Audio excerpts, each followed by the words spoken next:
Imagine checking into a hotel room for a peaceful night, only to realize someone else might already be inside, watching you, breathing in the darkness, waiting for the perfect moment. But what if I told you this isn't just a scary tale? It is a real mystery, one so bizarre and chilling that even after nearly a century, nobody has been able to explain what truly happened inside room 104. The year was 1935, Kansas City, Missouri. The President Hotel stood tall, glamorous and inviting, its marble floors echoing with the footsteps of travelers. But on January 2nd, a man checked in under the name Roland T Owen. He was tall, broad-shouldered, with slick dark hair, wearing a neat suit.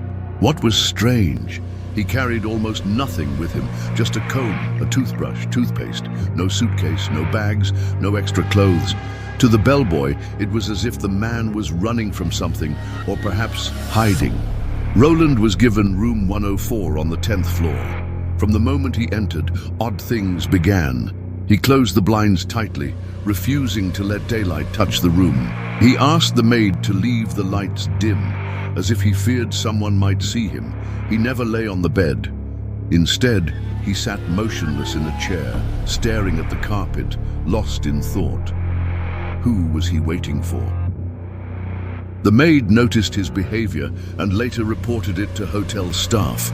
Each time she entered to clean, the room was in complete darkness. Roland barely spoke, only muttering, "Don't touch the blinds." She also noticed the phone ringing constantly. Roland always answered in a whisper, repeating strange phrases like, "No, don't bring it up here." What was he refusing? Who was on the other end of those calls? And then came the first real warning sign. The hotel switchboard operator complained that Roland's phone line was left off the hook for hours. When staff knocked to check, Roland replied with a cold, strange voice, "Come in." But the door was locked from the inside. When they asked him to hang up the phone, he ignored them. Why would someone leave a line open? Was he signaling someone, or was someone listening in? As days passed, things spiraled into darkness. Witnesses reported seeing Roland with another man in the lobby, a tall man with a scar across his face. They talked in low voices before disappearing up to the rooms.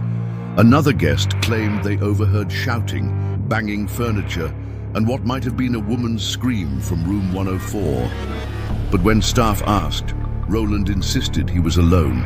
Then came the night of January 4th, 1935. Around midnight, neighbors reported a violent commotion, thuds against the wall, furniture scraping, heavy footsteps pacing, and then silence. What happened in those few minutes would haunt investigators for decades. At dawn, the operator noticed again. Room 104's phone was off the hook. A bellboy went up to check. What he saw made his blood run cold.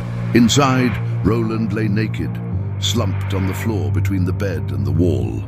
Blood covered everything. The sheets were drenched, the bathroom tiles streaked red. Roland's body was bound with cord around his wrists, ankles, and neck. Deep stab wounds pierced his chest. His skull was fractured. His ribs were broken. It looked like a torture scene from a nightmare, and yet he was still alive. Barely. When police rushed him to the hospital, a detective leaned close and asked the dying man, "Who did this to you?" Roland opened his lips, blood pouring out, and whispered, "Nobody did this. I fell." Those were his last words before collapsing into silence forever. But here is the twist that makes this case one of the creepiest in history. His wounds were impossible to self-inflict. Who ties their own wrists, stabs themselves multiple times, cracks their own skull, and strangles their own neck? Why would a dying man claim nobody hurt him? Was he protecting someone? Or had something beyond human understanding happened inside that locked room? When police investigated further, they discovered Roland T Owen was not his real name. The address he gave didn't exist. The employer he listed had never heard of him. His fingerprints were on record, but under a different name. Weeks later, his true identity surfaced. Artemis Ogletree, a 17-year-old boy from Birmingham, Alabama. He wasn't a businessman at all. He was barely out of high school. So how did a teenage boy end up brutally murdered in a luxury Kansas City hotel under a fake name? And this is where the story takes an even stranger turn. At his funeral, paid for by anonymous donors, flowers kept arriving at his grave. Someone unknown sent money to cover burial costs, and later, a mysterious caller phoned the funeral home saying, "Don't worry, he'll be taken care of." Taken care of by who? Why? The police thought maybe Artemis had been tangled up in organized crime. Others whispered about a jealous lover. Some suggested the tall man with the scar was his killer. But then came something even more bizarre. Decades later, a newspaper received an anonymous letter claiming the ones responsible for Room 104's horror had already been punished. Punished by whom? A vigilante? A secret society? Or something even darker? And here's the curiosity punchline. Long after his death, guests who stayed in Room 104 swore the room was haunted. Phones rang at night with silence on the other end. Cold winds brushed their skin in the dark. Some even claimed to see a young man's shadow in the bathroom mirror, his wrists tied, whispering for help. So what was Room 104? A crime scene? A paranormal trap? Or both?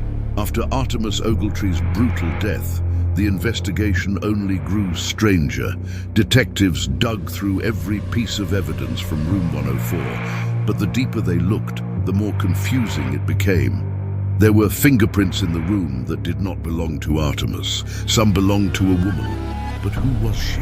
No woman was ever seen entering or leaving that room. Could she have slipped out while the boy bled to death, unseen in the shadows of the hotel's labyrinth of corridors?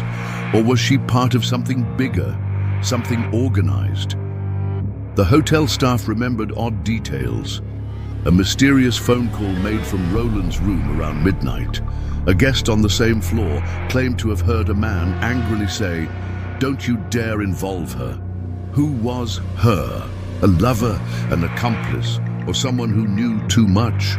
But here's where the case twists like a knife. Days after the murder, police discovered a box of personal letters belonging to Artemis's mother. They revealed that Artemis had been traveling with another man for months before his death, a man known only by the nickname Don. Some investigators believe Don was the scar-faced man seen with him in the hotel. But Don was never found, never questioned, never even identified. He simply vanished, like a ghost swallowed by the city. And yet, the bizarre threads didn't stop there. At Artemis's funeral, flowers kept appearing, white carnations, always with cards that read, "Love Forever." Who was sending them? Why did they never step forward? The strangest part, the funeral home received a call from a man with a low, steady voice. He said, "You don't have to worry. The arrangements are paid. He'll be taken care of." And then he hung up. The call was traced, but to a payphone miles away. No one ever saw the man. Imagine being a detective on this case. A dead boy under a false name, an unknown scarred man, a phantom woman's fingerprints, anonymous flowers and cryptic phone calls. Every clue added more mystery instead of answers. But here comes the real punchline. In the 1970s, almost 40 years later, a journalist working for the Kansas City Star received an envelope in the mail. Inside was a typed letter that read only one sentence. "The story of Room 104 has not ended. The ones responsible have been punished." No name, no address, no explanation. Just a chilling declaration. So who wrote it? Was it the killer, taunting from beyond the grave? Or a secret witness who had kept quiet for decades? If justice was served, how? Who punished them? And why keep it hidden for so long? The theories surrounding Room 104 are endless. Some say Artemis was caught in a love triangle, his death a crime of passion. Others argue he was a runner for a criminal gang, killed for betraying their secrets. But then there are those who believe something more supernatural was at play. Guests who stayed in that same room reported strange occurrences long after the crime. lights flickering with no cause, phones ringing with only static on the other end, a shadow figure standing in the bathroom doorway. One guest swore they heard a voice whisper, "Nobody did this," the very same words Artemis uttered before dying. And here's a thought to chill your spine. What if Artemis wasn't lying? What if, in his last moments, he truly believed nobody had hurt him? Could it have been a trance, a possession, a force that left no fingerprints of its own, but compelled others to act?